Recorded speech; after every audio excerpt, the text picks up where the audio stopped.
It is official, straight from the man himself. Jonathan Kuminga wants out of Golden State.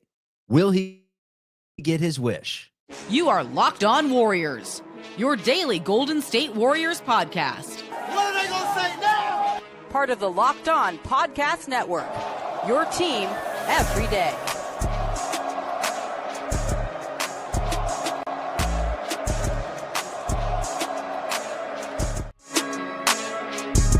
What is the good word, everyone? Welcome to the Locked On Warriors. We're part of the Locked On Podcast Network, your team every day. You can check out this show on YouTube, streaming live currently. You can also check us out wherever you get your audio podcasts. We are free. We are available. We are never behind a paywall, delivering you Golden State Warriors content pretty much nonstop. Whether news is happening or not, there's a lot to get into on today's show. First of all, let's tell you about our sponsor. It is Monarch Money. Take control of your finances with Monarch Money. Use code LOCKEDONNBA at monarchmoney.com for 50% off your first year. For those of you hanging out with us live, hop in that chat, hop in the comments, hit the likes. That equal Golden State Warriors wins. And let's dissect this thing. My name's Charlie Walter, covered the team for 95.7. That's the radio station the Warriors play on. Also covered the team on TV, KPIX, CBS News Bay Area. Kylen Mills joining me tonight, formerly Cron 4, NBC Sports Bay Area. You can now hear her on the Big Ten, Ion, many other sports networks. She covers the NBA, the WNBA, and tonight breaks down a whole lot of Jonathan Kuminga. What is up, Kylen? How we doing?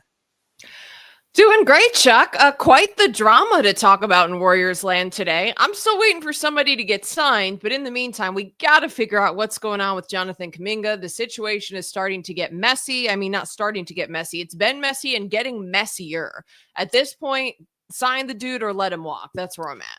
Before we were reading tea leaves, we're now reading Instagram posts. We're hearing actual words out of Kuminga's mouth, per, Shams and other reporters, essentially, that he's not happy. The writing was on the wall, and now it's not on the wall. It's all over the internet. This thing has become public.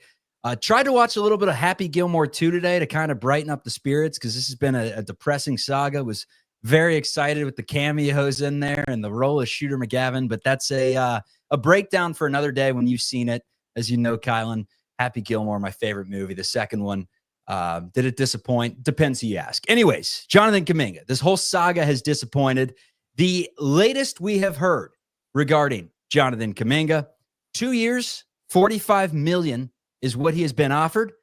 There's a team option in there, which would allow the Warriors potentially, or the team that he's traded to pull the rug out from under him after one season, and he doesn't have any control of that. They also would waive the no trade clause that Kuminga wants in there. It's $22.5 million per year. JK said absolutely not. So the Warriors have apparently changed their mind on any sort of a sign and trade. They're saying, look, we're going into the season expecting Jonathan Kuminga to be a part of this team, whether he accepts the qualifying offer or whether he takes this final deal we're offering of $22.5 million. He can be our guest, but this is as high as we're going. This is it. And we expect him to be ready to go for camp and be a part of this team. Your thoughts on all of this? My thought is that I don't think the dollar amount part of this offer is egregious when you look at $45 million over the course of 2 years. From the reports that are out, though, Kuminga wants to be locked in for longer. He doesn't like the fact that there's a team option in year number 2. Apparently, according to multiple reports out there, that's the big sticking point. But if the dude is saying that he wants to bet on himself, isn't that betting on yourself if you go with that?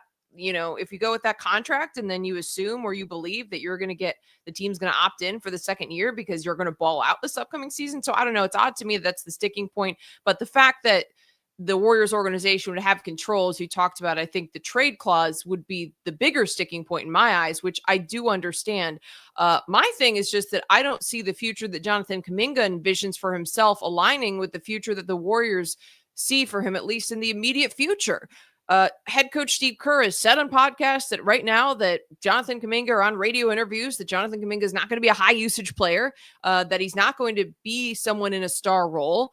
And Jonathan Kuminga feels like he's ready to be a star right now. He's made it very clear through a multitude of media interviews, his post today, which I know we're going to get into a little bit later on Instagram, basically talking about betting on himself, his agent reposting it, saying that legends never die. It's very clear that Jonathan Kuminga wants to be a star right now. And I know we're also going to talk about a recent quote from one of those articles that says that he feels like the Warriors stunted his growth.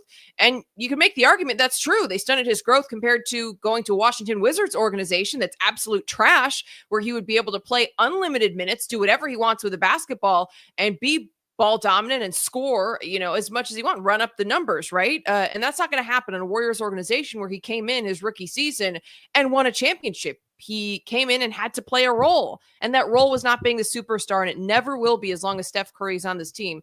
So I think, okay, that's fine. Warriors, figure out how to make a sign and trade happen, because if this guy doesn't want to be here and play that role that the Warriors have to offer him right now, then it's time for both sides to part ways. And I do feel like he needs a change of scenery. And for the Warriors, like, why keep a player here who's going to be discontent with what you're asking him to do? There is a lot of blame pie to dish out here with extra whipped cream. First of all, I saw this tweet recently. This is from August 25th of 2021. Lacob is convinced that Wiseman and now Kuminga are future pillars. This is his life after Steph. We still have Steph, second team NBA Steph. In 5 years, he thinks these guys are going to be really good. They're going to be the foundation of this team. Boy, was that a little bit brutal. I want to start off with a statement before anything else so that hate doesn't get lost in what I'm about to say and what is about to surely be a rant here, a long rant. So Kylen, buckle your seatbelt, grab some popcorn, crack open an Olipop, whatever. The front office screwed up this situation. They've now screwed up a few, trying to trade guys at the wrong time when it's too late, specifically Wiseman, now JK. They also screwed up drafting a player who was never a system fit, clearly, because you can't argue that the stats page alone would say that JK hasn't been effective. I mean, 15 points, 5 rebounds last season. Therefore, you want something from a player like Kuminga that he'll never provide you, because that's not who he is, apparently. That's on the Warriors. That is not on Kuminga. So it's fair that JK would like to go somewhere else when his time's up in the Bay. It's his life. You do you. Now, here's where I really get to the rant. Here's where I have some things to say. First of all, Jonathan Kuminga believes the Warriors have stunted and strung his career along for 4 seasons per ESPN. And then he comes out after and says, I'll bet on myself all day. He tags his agent in his Instagram post and he says, hashtag just know, putting it out there publicly that he's betting on himself, AK to me, taking the qualifying offer. He's down to, arm wrestle with the Warriors. He says, I'll take the qualifying offer. I will bet on myself in this situation. He puts it out there publicly. He wants to be gone. Shams all but confirms it. Slater's confirmed it. Kuminga doesn't want to be a Warrior anymore. It's that simple. First of all, strung along your career, I guess a ring doesn't matter, right? Legends would have given anything to have a simple ring on their finger. Anything. Barkley, Reggie Miller, Chris Paul, Steve Nash, James Harden. The list is long of guys that have never won one, legends that have never won one. He had won a title by 19, playing 16 minutes a game on a championship team. Very fair. I guess the $22 million that you're being offered right now, I guess it's just monopoly money. DeMar DeRozan has never made more than $27 million in his career. That is a 6-time All-Star. He's also averaging like 24 a game last year with the Kings and is making, I think, $23 million, something along those lines. And then the comment, I'll bet on myself every single time.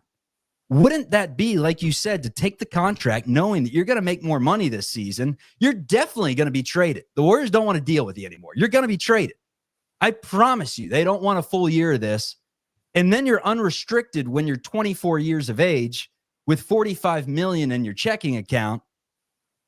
And instead you're tagging your agent like you're Bonnie and Clyde taking this. I just don't understand it. Does he not realize he's the restricted free agent here that the Warriors had no issue giving DNPs to in the playoffs last season? A team that was like 15-1 without him once they added in Jimmy.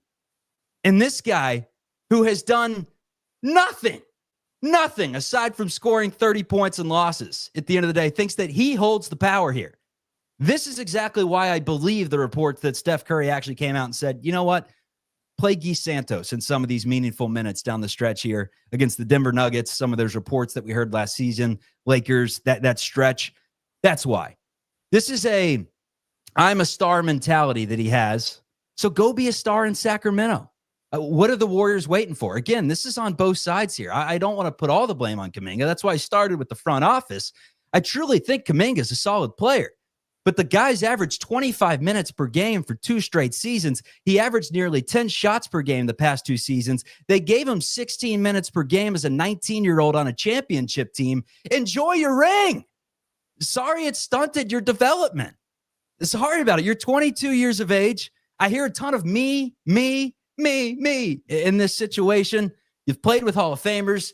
You've been coached by a Hall of Famer. He's 22 years of age. They're offering your age in millions of dollars, and he doesn't want to accept it. That's fine, because the Sacramento Kings will offer a starting role with Zach LaVine and DeMar DeRozan. How the hell is that going to work out? Anyways, floor is yours to respond to that. Sorry about the rant. I'm just trying to process all of it. I think you made a lot of great points, and you brought up the same thing that I brought up right off the top, and that was the fact that you won a championship in your first season, in your rookie season, and that is something that has eluded so many of the great players in the NBA. You're averaging 50 in 2 straight seasons. You played alongside a Hall of Famer in Steph Curry, and like you said, a Hall of Fame head coach. As much as I've been the first one to criticize Steve Kerr, at the end of the day, like as a rookie coming into a winning organization, like what else would you expect in your first couple of years, knowing that you have the opportunity to play for championships versus, again, rookies who go into situations like the Wizards where you're going into to a dumpster fire, but you're going to have unlimited leash, and yeah, you're going to be the star, but you're not going to win basketball games. Those are the options a lot of times for high draft picks. And so at the end of the day, for me, like I'd rather learn from champions, be in a winning culture, learn from one of the best, greatest players of all times, and have a title in your first year. That's just me. Do we want to take a break real quick? Because I actually do have a rant, but I don't want to get us too off schedule. Yeah, we'll get into the rant in just a minute. When we continue, obviously the conversation continues to be about Jonathan Kuminga betting on himself. The fact that this is the Warriors' final offer, maybe they balk and at some point offer something a little bit different. What are the outcomes we can get from this at this point? And Jonathan Kuminga wanting to be a Sacramento King. Here's what it would look like. That's what it would look like, folks. Locked On Warriors coming up right after this. All right, let's tell you about our sponsor. It is Monarch Money. If you haven't heard about Monarch Money, well, I bet you wish that managing your money felt a little bit easier. And with Monarch, it can. Whether you're growing your savings or planning a big purchase, Monarch puts you in the driver's seat. It's like having your own personal CFO, giving you full visibility and control over your finances. Monarch Money is more than just a budgeting app. It's a complete financial command center. You can track all your accounts, investments, and spending in one place. So in addition to managing your money, you're also building wealth.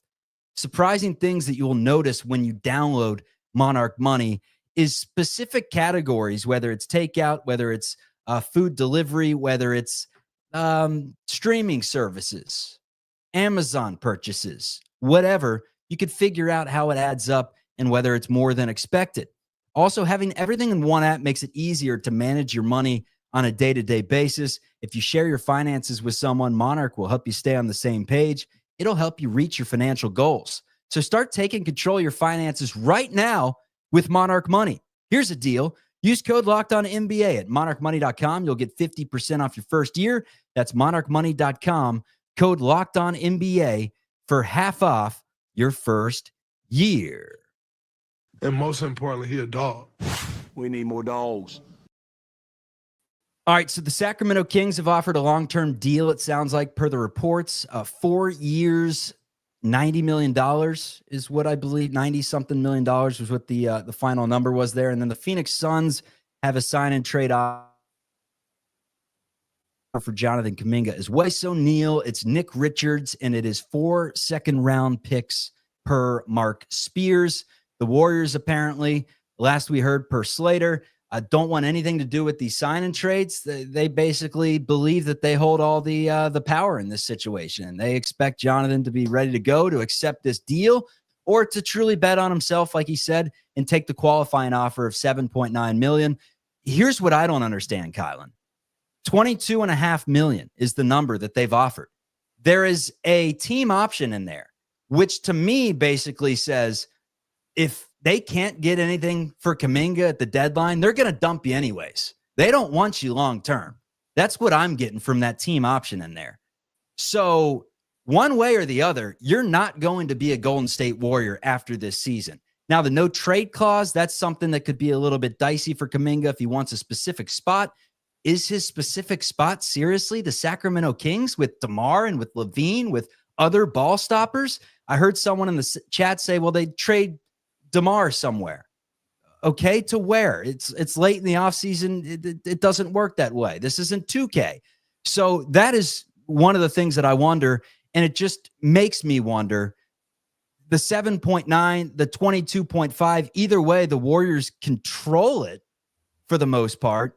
Why wouldn't he just take the higher offer in this situation? I truly don't understand that.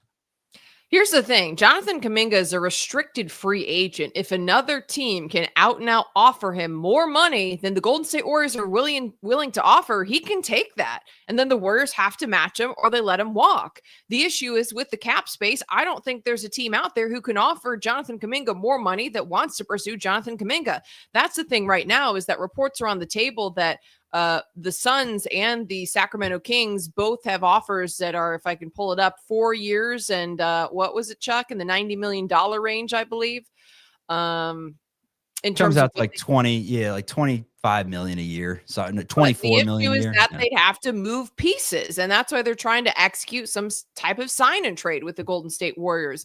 Like, if Jonathan Kuminga was going to get a better offer that could come out and outright without a sign and trade, that would have come, and it hasn't come. So now you're looking at your options being, like you said, the qualifying offer, this offer that's come from the Golden State Warriors, or you're banking on the team figuring out something with one of these teams that's interested in sign and trade. But right now, according to all the reports are out there, the Kings and the Suns are not willing to offer anything that the Warriors are willing to consider.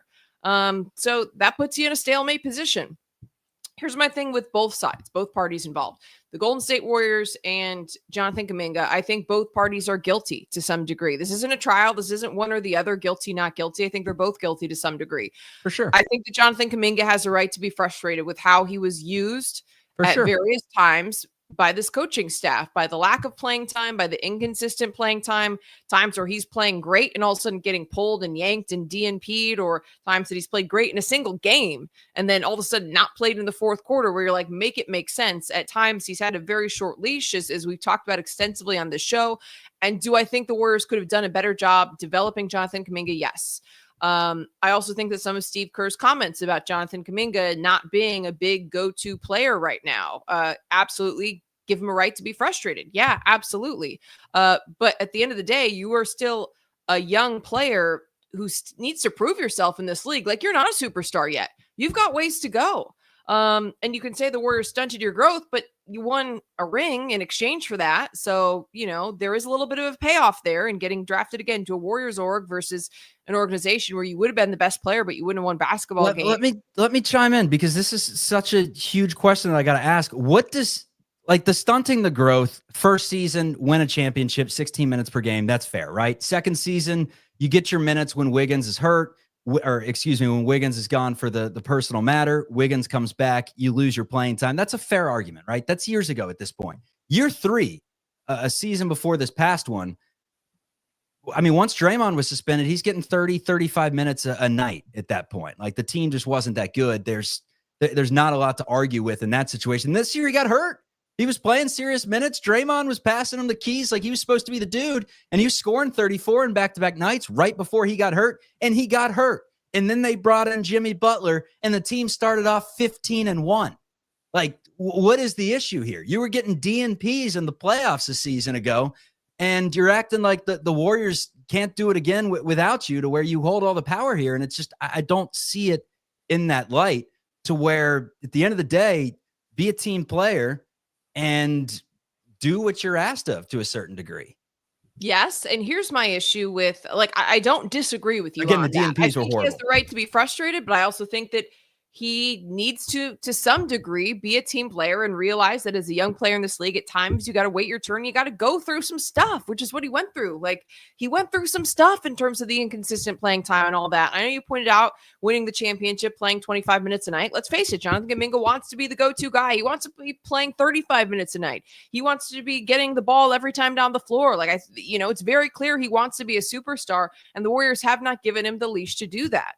So that's where his frustration comes from. And I do think that the Warriors could have done more to develop JK, but I think that there also is a perception that he's not a team player. And I think a lot of that comes from some of the reports and the leaks that have come out, which is what I tweeted about. And a lot of Lakers fans, these random people are coming at me on Twitter, and I'm here to stand on business.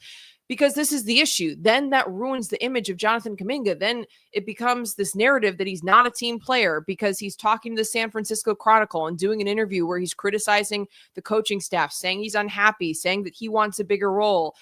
Even the post today about, I'm going to do whatever his agent reposting saying that legends never die. Like, you haven't done anything to be a legend yet, bro. Like, just take a step back for a minute. But I tweeted that I think he needs better PR, whoever is in his camp doing his PR and advising him on what kind of publicity to do. And then there were all these leaks during the season about him being discontent. An article just came out, about how he's so focused on being a superstar, so focused on being He a was superstar. a ghost during the playoff run. Remember that article that came out? Yeah. He was just in and out of the facility. He was essentially like a ghost. Right. There just has been so much messiness. And again, on both sides, I don't think the Warriors as an organization should be absolved of any guiltiness for how they've handled Jonathan Kuminga.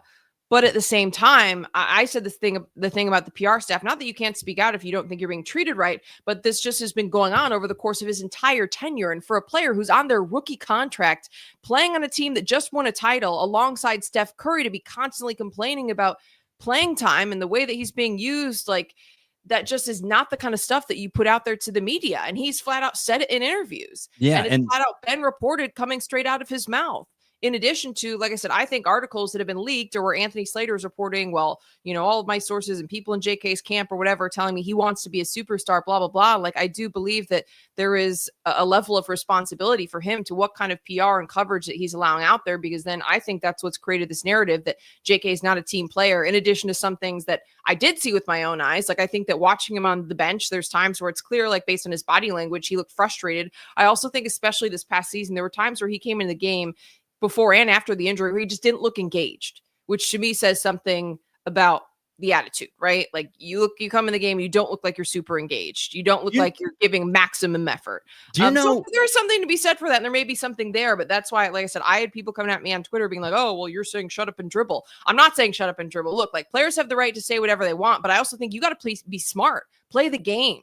The average person in a job gets, how many times do people in an average job feel undervalued by their employer or underpaid? But guess what? If you go running your mouth to the media and posting all over social media or whatever, the equivalent would be bashing your boss, usually things aren't going to end well for you. That doesn't necessarily make you more marketable to future employers either. So by no means do I feel like he needs to take whatever the Warriors are going to give him. But at the same time, I just think it's gotten too messy and there's been too much drama over the course of his tenure. And I think that it's created this narrative around Jonathan Kuminga that maybe some from him, again, I think maybe some from PR, like, it's turned into a mess. I think the best things for both sides is for JK to leave and for the organization to figure out a way to get something in return for him walking, because I just think the future for the Warriors and Jonathan Kuminga together is not looking like it's going to be a pretty one. So at this point, before things get uglier, all parties need to move on. I think JK would do better in another environment, and I don't think the Warriors want someone on this team who's not going to be happy with the role. And it's very clear he's not going to be happy with the role, because listen, Steph Curry is back. And at the end of the day, Jimmy Butler's back. And JK maybe had an opportunity to step into stardom maybe this past year, but then he got hurt and Jimmy Butler got signed and brought in. And I don't know what the Warriors' game plan was and having JK and Jimmy on the team, but clearly JK is not going to be in a position where he's going to be the star of the Warriors right now. So let him go be a star somewhere else. That's my final statement of the rant. How will the Warriors move on and get better from this whole predicament that they're in? We're going to talk about that coming up on Locked On Warriors.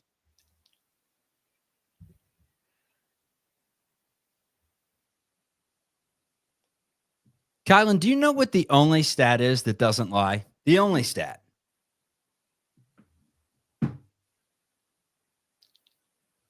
What stat? I don't know. What stat doesn't lie? Minutes per game. It's the only Okay. one that doesn't lie. You can't. I mean, I guess technically you could go through some loophole to where if you're destroying teams or getting destroyed consistently, you're playing garbage time, and then maybe it lies that way. But minutes per game doesn't lie. Jonathan Kuminga has received 25 minutes per game the last couple of seasons. This whole notion of he's never had his opportunity to cook. JK's been fumbled. They keep taking him in and out of the lineups, whatever it may be. Go through every single box score. Go through every single. I had someone in the comments the other day saying JK, when he scored 30 in the Minnesota game 4, whatever it was jerked around and he was benched in that game. He played 36 of 48 minutes. Like, what is benching to you is just routine rest after probably, an 8-minute period. I don't agree with you there. I think he has been benched and he has been pulled and he has been DNP'd at times that don't make sense. So I got to push back on that one, Chuck. Okay, fair about that. This past season, do you think? I mean, the DNP obviously towards the end of the year, yes. But in terms of like the benching, he was playing pretty poorly in some of those Houston games that he played in not Minnesota. He was great in the Minnesota series, but the Houston series, like he came in, they gave him an opportunity, especially the game when Jimmy was hurt and he didn't look good. So they put him back on the bench. But I think, and this is where I think there's a fair argument to be made, that this is where a young player needs consistency and needs consistent minutes and needs things to make sense in terms of when you're in and out of the lineup. And that's the whole issue, is that the entire course of JK's career, there never has been really, truly, I believe, rhyme or reason to when he gets more opportunities versus when he doesn't. I think obviously the injury was a factor, and I don't disagree with you that there were times that he played poorly. But at the same time, I don't think the minutes were managed. And I think I'll go back and go through box scores this year, but there were definitely games where he played like 15 minutes. And I'm like, Yeah, JK after the injury, there were games where I'm looking right now. They played the Grizzlies. He scored 13 points, went 4 of 6, 3 of 3 from the 3-point line. When 2 was rebounds, that? 2 assists, played 15 in January before his injury. Okay. But regardless, I think that there's an argument to be made in terms of him not being given consistent minutes over a period of time where he had the opportunity to play through mistakes. Absolutely. I also agree with you, though. There were times that he played But poorly. There were definitely times that he played poorly. But going back to even before this season, like my frustration came even more last year and the year before, where the Warriors weren't playing him consistently, yet him and Moses Moody both. And they were 500 or below 500. So it's not like this is a championship team where it's like, okay, well, you know what? Like, you can't really afford to give the young guys, you can't really afford to let the young guys play through mistakes because the team's not winning basketball games. Like, why not let the young guys then develop? That's more so where my frustration lies, because going back to the last 2 seasons, the Warriors were a playing team. And you're still, yanking your young players left and right and not giving them the opportunity to develop. So that's where it's like, man, that time could have been used for development when the Warriors were not close to winning a championship those seasons. All right, so let me answer this comment on the screen because I think it kind of advocate. Like I said, I do think that there is blame 100%. on both sides. I think there's blame on both sides. 100%. I just don't really get the notion that Kuminga, who played 25 minutes per game, a stat that doesn't lie, the past 2 seasons, had he played 30 minutes per game, we'd know a lot more about JK than we already know.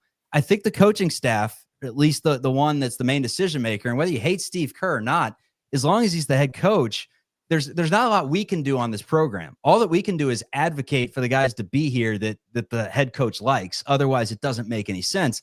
So this comment that comes in that says, you say that Kuminga is not good, but you don't want the bad product to leave. Please make it make sense. I've said so many times on this program, I think he's solid. I'm not like our guy Kevin in the chat, who's got a great mustache, by the way, who, is anti-Kuminga for years. I'm not that. I'm just saying in this current system that the Warriors run, they know how it's supposed to be done. They've won 4 championships in 10 years this way. It's the same head coach. It's the same freaking head coach. He didn't just wake up one day and lose his damn mind. I mean, I don't. Yeah, but he didn't develop those players. Like, I'm not saying that he's not a smart basketball mind, but is he a coach who can develop? I mean, he took over a team that was on the rise and immediately took a middle of the pack offense to the best and just dominated the art of ball movement. And I mean, Mark Jackson left behind a great defense, but some of the role players that Kerr's been able to get to buy in. I mean, I don't know about that. Here's the issue that I have. I'm talking about what young players has he developed? Okay, that's not the argument right now. The argument right now is what is on the screen saying you say he's not good. He is good, but you don't want the bad product to leave. The only reason that he should be leaving is because according to the head coach that makes the decisions, I mean, you can have an argument for another day, fire Steve Kerr. If you want to get into that's for another show. But as long as Steve Kerr's the head coach, if he doesn't think that he fits what you want in his role, and he refuses to play that role because apparently 25 minutes and 15 points per game and he crashing the glass a little bit more isn't what he wants to do or whatever, then I don't know what to tell you there. Like, I think the DNPs were a byproduct of him coming back to the team late in the season, post Jimmy Butler. Steve Kerr probably telling him on the side, here's what I'm going to need you to do now that we have Jimmy on this team. Your role has shifted a little bit as compared to Andrew Wiggins. Here's what we want. Jimmy's one of the best passers in the game. Use your ability to cut, move off the ball. Don't let the ball stick in your hands. Find Steph. The offense still flows around him.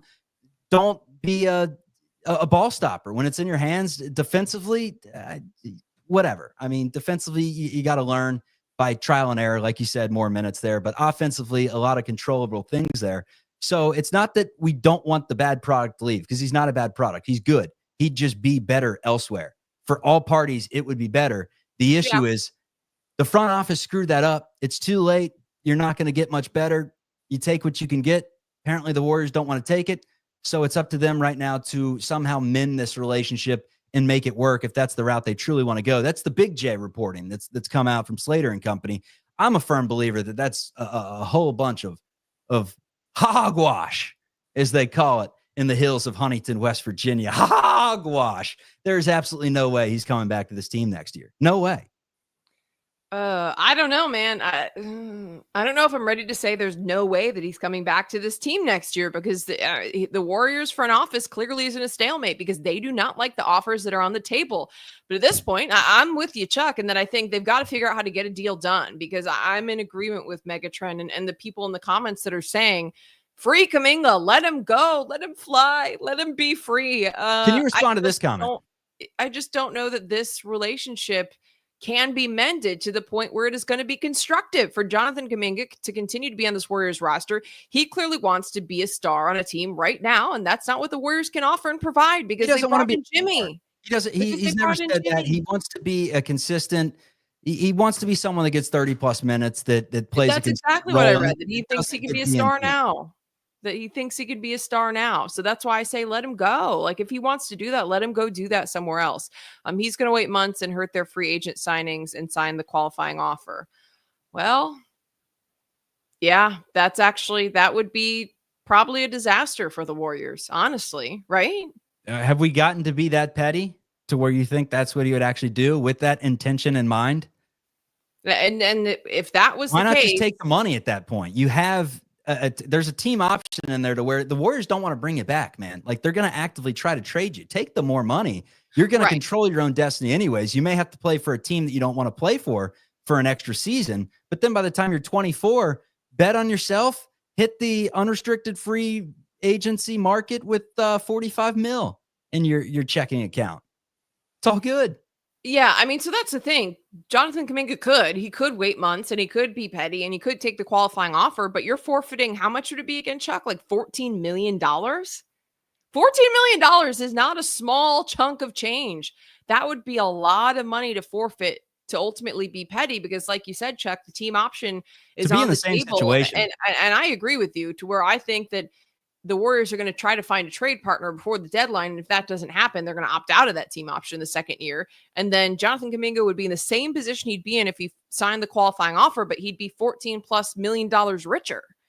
So words I don't know. ponder. But then again, you have to give up the control. You have to give up the control, though. I think that is a big thing. And that, according to the reports, is the sticking point. And I can't say I blame JK for that. I guess the onus would now be on the Golden State Warriors to find a partner and make a sign and trade happen.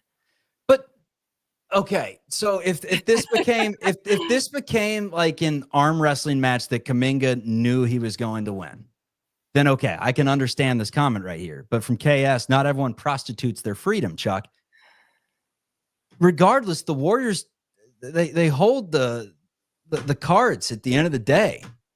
I mean, whether he accepts the qualifying offer or whether he accepts their offer, they can do whatever they want with him in terms of rotational minutes, right? Like if he accepts a $7.9 million qualifying offer, they can absolutely, they just won a playoff series and went 15-1 without him last season. Who's not to say that he isn't getting the same role as Kevin Knox this upcoming season? I think that would be a little bit ridiculous. But if you have someone that's bitter and literally wants to be in a Sacramento Kings uniform, who's to say that that doesn't happen? How does that help your future as compared to just taking the money? There's a team option in there. They're not going to bring you back anyways. I mean, maybe he wants to be in Sacramento that bad to where, you know, he accepts the qualifying offer in a year. He takes a deal with Sacramento and he goes up the road to the Capitol. I truly don't know. There's just no logic in this from either side. No one's going to win here. It's an arm wrestle that you're just going to do until eventually you both die, you know, in the middle of the arm wrestling match. Terrible analogy, but that's all I got for you, Kylen. Any final words? My final words are that I did agree with the troll, Todd Packer. I do want what's best for the Warriors. I'm calling people out in the comments because why not? It's fun. I do want what's best for the Warriors, but I think it's clear that what's best for both sides, whether you're trolling or not, is the fact that Jonathan Kuminga moves on to his next team and that the Warriors figure out how to get something in return for JK, because ultimately some of these scenarios we're talking about, JK walks for nothing. And you have someone on the team this upcoming season that doesn't want to be there. Who knows if his value plummets? Then what are you going to get at the trade deadline anyway? Then you end up watching his deal expire at the end of the season for what? I mean, not that this last season helped his stock, but still figure out how you can get a deal done that allows him to go where he wants to go and allows the Warriors to move on with the upcoming season with players that want to be there on the roster, see if you can get something in return, figure out how to make a deal happen. And I just think that's the best for all parties involved. I think Jonathan Kuminga is a talented player. I think what he wants, and clearly he's not all about the money. Clearly he wants a certain role. I think the Warriors can't offer it right now. And I don't think they can promise him that. So why are we trying to fit a square peg into a round hole continuously? Because they hold the power and they can. And that's kind of the route that they're taking right now. Not that it's fair, not that I condone it, whatever, but that's what they're doing in the situation. To respond to Alan, he says Kuminga should take the qualifying offer, sit down, not show up like Jimmy did. There's one problem for Kuminga. Jimmy was literally scoring like 60 in the playoffs, leading a Heat team as an 8 seed to the NBA Finals. Jonathan Kuminga hasn't won anything. Guess what? He was the main attraction in the Minnesota series. They lost every freaking game. Every damn game. So he's got nothing to stand on in that regard. If he's going to sit down the entire season, that doesn't help him. That doesn't help the Warriors. That doesn't help anyone. The only person that it helps, the only people that it helps are the petty ones out there that love seeing the world crash and burn. To those of you, I salute you. I respect everyone's opinion on this show. This is Locked On Warriors. There's no such thing as a bad opinion unless your opinion sucks. I want to keep going. I just said I want to keep going. This is such an interesting conversation because here's the thing, though. JK does have some leverage. Like the Warriors have more leverage, but JK has leverage of if he waits to sign that qualifying offer, he has till October 1st. This has already become disastrous, and that would be an actual nightmare scenario. Can we answer this one real quick? Because we're getting a comment out that says Kuminga has two $90 million offers right now. These teams don't have the cap to offer. They need the Warriors for a sign and trade in order to get the job done. So that does no good. Yes, teams want him, but they can't land him unless the Warriors say, we want your poo-poo platter. And the Suns are offering Royce O'Neal's $10 million contract. I don't know if the Warriors want that money on the books. It's another $5 million for Nick Richards. I don't know if they want that money, and I don't think they care about the 4 second-round draft picks that they're going to draft Alex Tui or whatever anyways down the road. So to me, it's just like, I don't know. It's just an absolute game of strong arming right now that is looking horrible for both parties, in my opinion. The agent's hopping in. He's getting on Twitter, beefing with people. He's probably going to quote tweet me. Aaron, how are you? Good to see you. Yeah, I mean, that's the only thing I have to say on this matter. And that I said a person would lot. have been right if they were outright offers, but that's the issue. As you said, Chuck, like teams around the league that want JK, you'd have to have the cap space to offer him that kind of money. The Warriors can offer him outright without making a sign and trade. That's the whole issue, is that we have to involve a sign and trade that the Warriors have to make happen, and they won't make it happen. Yeah. So that's why I said arm wrestling wasn't a terrible, because it is. It's like who can strong arm who when it comes to the Warriors and JK doesn't want to give up control. And I can't say that I blame him. They're just like this nonstop in the middle, and they can't budge either way. I thought one of the things in the comment that I wanted to bring up real quick, basically, is that I don't even know at this point what I'm even going to say. He signs the 1-year deal. He's going to get paid. Look, I think that the Warriors putting a team option into this offer for Kuminga is actually them like doing him a favor. To me, like reading the tea leaves, it's kind of like, hey, we don't want you back. We don't want you back. So if no one wants you at the deadline, or you get hurt or something and we can no longer trade you, we're dumping you. So bet on yourself and take this thing. And then guess what?